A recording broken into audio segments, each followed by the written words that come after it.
Hello बच्चों, नमस्कार। मैं हूं नारायण पटेल। आपके अपने चैनल पर आज हम बात करेंगे अटल आवासीय प्रवेश परीक्षा 2024-25, जिसमें कक्षा 9 के लिए 18 मंडलों से 140 सीट यानी प्रत्येक मंडल से निकले, जिसमें साइंस का मैं पेपर हल करा रहा हूं। कैसे पेपर आएंगे तो मैंने चैप्टर वाइज लिया है।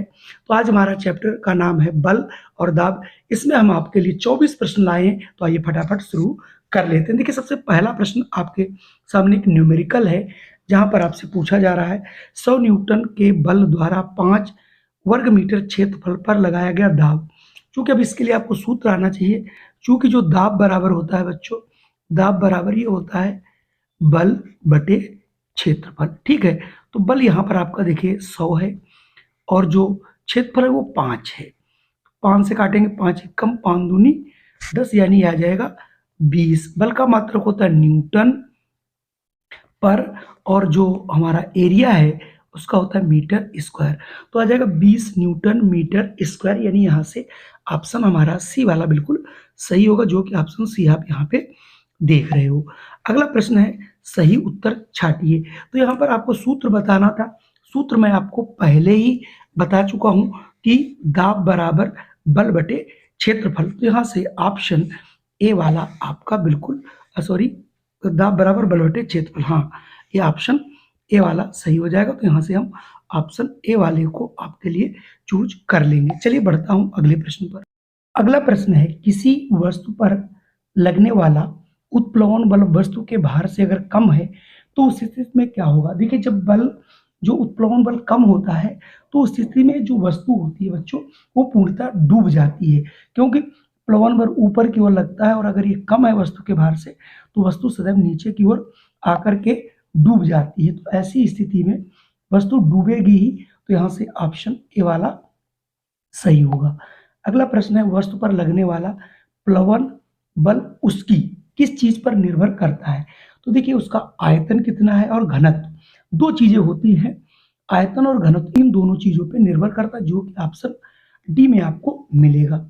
अगला प्रश्न है बल में सदैव होता है। तो बल में देखिए, बल जो एक है ये सदिश राशि है। सदिश का मतलब होता है जिसके अंदर आपका परिमाण भी हो, परिमाण मतलब उसकी मात्रा भी हो और दिशा दोनों होना चाहिए। क्योंकि सदिश राशि है तो इस हिसाब से अगर आप इसको देखोगे तो यहाँ से परिणाम और दिशा दोनों, यानी ऑप्शन यहाँ से सी वाला आपका सही होगा। अगर मैं अगले प्रश्न की बात करता हूँ 6 का, एक कार दक्षिण पूर्व दिशा में जा रही है, कार का कार्यकारी घर्षण बल की दिशा क्या होगी। तो घर्षण बल जो होगा वो विपरीत दिशा में आपका लगता है। तो ये आपका जो आंसर बनेगा ये उत्तर पश्चिम की ओर बनेगा, उसके विपरीत लगेगा। तो यहाँ से उत्तर पश्चिम आप लोग कर लेंगे। अगला प्रश्न है कैंची किस प्रकार का उत्तोलक है। चूंकि उत्तोलक 3 प्रकार के होते हैं, वो आपको 4 प्रकार के, तो चारों आपको पढ़ने पड़ेंगे। प्रथम क्या है, द्वितीय क्या है, तृतीय क्या है, पढ़ लीजिएगा। हालांकि कैंची जो है यहाँ पर वो प्रथम प्रकार का उत्तोलक है। तो यहाँ से ऑप्शन ए वाला सही होगा। अगला है एकांक क्षेत्रफल पर लगने वाला अभिलंबवत बल क्या कहलाता है।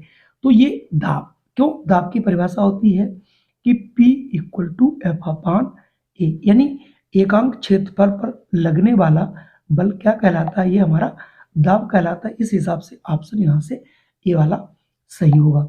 अगर मैं नवे की बात करता हूँ तो नवा है यदि द्रव की गहराई बढ़ती है तो के द्रव के कारण दाब। अब देखिए, आप बहुत आसानी से इस प्रश्न को आप समझ सकते हो कि वे बढ़ेगा ही। कैसे बढ़ेगा, जो जो आप गहराई बढ़ाते जाओगे, इसका मतलब आपने इतने गहरा किया तो इतना जो पानी होगा आपके ऊपर ये आपको प्रेशर डालेगा।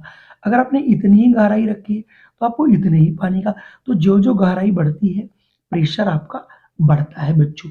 अगला प्रश्न आपके सामने है निम्नलिखित में से कौन सा बल संपर्क बल है। संपर्क मतलब आप समझ रहे होंगे, जहां पर दो सतह आपस में मिलती हैं। तो देखिए, चुंबकीय गुरुत्वाकर्षण बल में तो कोई संभव ही नहीं है, वो ऐसे लगता, चुंबकीय बल में भी नहीं और स्थिर वैद्युत में ही।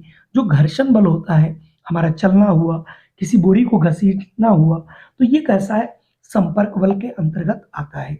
अगला प्रश्न अगर आप देख रहे होंगे, एक गीले फर्श पर सावधानी पूर्वक चलना चाहिए क्योंकि, क्योंकि जब फर्श गीली हो जाती है तो वहाँ पर घर्षण कम हो जाता है, यानी वहाँ पर फिसलन अधिक हो जाती है। इसका मतलब वहाँ घर्षण कम हो जाता है। अगर घास पे आप चल रहे हो वहाँ घर्षण ज़्यादा होता है, इसलिए आप वहाँ गिरने का चांस कम होता है। तो यहाँ से ऑप्शन आपका बी वाला सही होगा कि आपका जो घर्षण है वो कम हो जाता है। अगला प्रश्न फिर घुमा के देखिए, पूछा जा रहा है प्रति एकांक क्षेत्रफल पर लगने वाले बल को क्या कहते हैं? तो इसके बच्चों दाब कहते हैं, यहाँ से याद रखेंगे। पास्कल किसका मात्रक? याद रखिएगा पास्कल जो है बच्चों ये दाब का मात्रक है। और एक दूसरा दाब का आपको पहले भी मात्रक बता चुका हूँ, न्यूटन पर मीटर स्क्वायर। अगला, किसी पृष्ठ के प्रति एकांक क्षेत्रफल पर लगने वाले बल को, यानी 3 बार ये प्रश्न पूछा गया, घूम घूम के वही प्रश्न पूछा जा रहा है, कुछ थोड़ी सी तब्दीली करके, तो इसको भी बच्चों कहते हैं दाब। तो यहाँ से ऑप्शन सी वाला सही होगा। चलिए अब मैं एक नेक्स्ट एक्सरसाइज लेता हूँ जो कि आपको प्रैक्टिस के लिए है, आइए देखते हैं। अगला प्रश्न है पानी का घनत्व अधिकतम एवं आयतन न्यूनतम किस टेम्परेचर पर होता है? तो ये पानी का एबनॉर्मल व्यवहार होता है जो 4 डिग्री सेंटीग्रेड होता है। ये करिश्मा उस पर होता है कि घनत्व अधिकतम और आयतन न्यूनतम। कुएं से पानी निकालने में किस सरल मशीन का प्रयोग किया जाता है? तो आपने देखा होगा जो उस पर एक घिरनी लगी होती है उसका प्रयोग किया जाता है, जिससे आपको कम बल लगा करके अधिक से अधिक कार्य किया जा सके। पेशीय बल प्रयुक्त होता है। पेशी का मतलब जो हम शरीर से अपने काम करते हैं, तो पेशी बल किसके अंतर्गत लगाया जाता है? जो हम साइकिल चलाते हैं वहां पर हम पेशी बल को उपयोग करते हैं। चलिए अब मैं बढ़ता हूं आगे। अगला प्रश्न है हम चिकनी सड़क पर फिसल जाते हैं, इसका क्या कारण है? देखिए जो चिकनी अगर सड़क होगी इसका मतलब वहां पर घर्षण बल कम लगेगा, और जब घर्षण बल कम लगता है तो व्यक्ति फिसलता है, इसीलिए बर्फ पे चलना बहुत कठिन है। अगला है समान क्षेत्रफल के पृष्ठों पर एफ और 4F का बल लगाया जाता है तो उनके दाबों का अनुपात क्या होगा? तो यहाँ पर आपको दाबों का अनुपात निकाल लेना है। कैसे?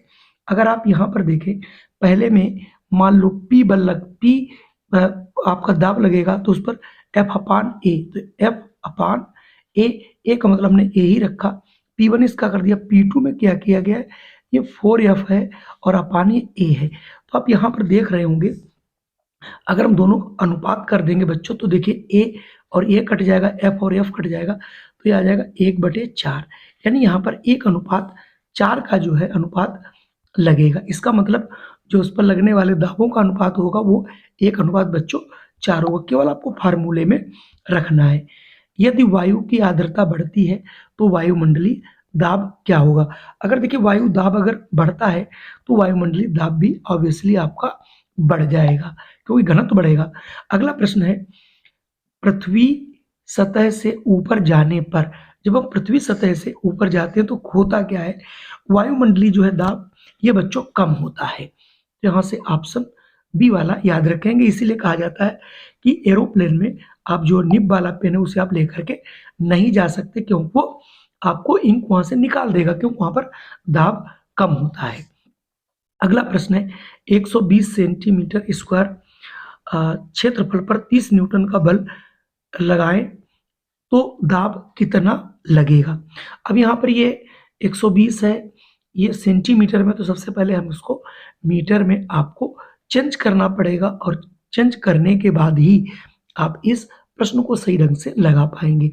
चूंकि यहाँ पर क्षेत्रफल दिया गया है ए बराबर 120 सेंटीमीटर, तो इसको 100 × 100 से करोगे, अब ये बन गया मीटर स्क्वायर। ठीक है, अब आप यहाँ से 0 0 काट भी सकते हो, यानी 12 बटे आपका ये 1000। अब यहाँ से अगर हम इसका दाब निकालेंगे तो दाब बराबर होता है बल हो गया 30 बटे क्षेत्रफल 12 इंटू आ जाएगा 1000। अब आप यहाँ से काट सकते हो, मैं इसको अगर 12 से ही काट दूं तो 12 दूनी 24, 12 पंचे 60, 2.5 इंटू 10 की पावर आपका कितना आ जाएगा 3, क्योंकि 3 है ना, सभी को मालूम है कि 1000 तो उसको 10 की घात 3 लिखा जा सकता है। तो यहाँ से ऑप्शन ए वाला सही होगा। अगला प्रश्न है बल का CGS में मात्रक क्या होगा? वैसे बल न्यूटन में मापा जाता है, अगर यूनिट CGS में लेते हैं तो उसका मात्रक जो है बच्चों वो डाइन आता है। तो यहाँ से ऑप्शन ए वाला सही होगा। सरौता किस प्रकार का उत्तोलक जिससे आप डली काटते हैं, वो किस प्रकार का उत्तोलक है? तो ये जो है प्रथम प्रकार का उत्तोलक आता है, तो यहाँ से ऑप्शन ए वाला हो जाएगा। कुल मिला के आज के ये हमारे 24 प्रश्न थे, ये आपकी प्रैक्टिस के लिए थे। आपको कैसे लगे? अगर ये मेरा वीडियो पसंद आया हो तो इसे लाइक ज़रूर कर दीजिएगा। चैनल पे पहली बार हो तो इसे सब्सक्राइब कर लीजिएगा। इस प्रकार की वीडियो आपको प्रतिदिन मिलती रहेंगी। जय हिंद, वंदे मातरम।